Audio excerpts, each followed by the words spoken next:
We went for the second scan, nothing. The third scan, nothing. Then we thought to ourselves, at this point, we have to start praying. And so we prayed and prayed and prayed and affirmed that the gift that God had given us, this child was actually a child, was growing, was developing, and that the child would show up on the scan, and that we were indeed actually pregnant. And my husband laid hands on me. We anointed my belly with oil. We reaffirmed everything in prayer.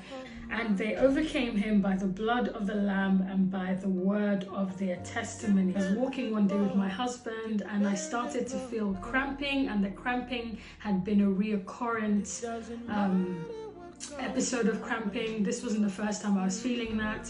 And so we walked all the way to the GP, and as we got to the GP surgery, they said, they couldn't treat me as a case of an emergency, and so we had to go to the A&E, which is the accident and emergency. First thing he did was wipe out a pregnancy test, and it was positive.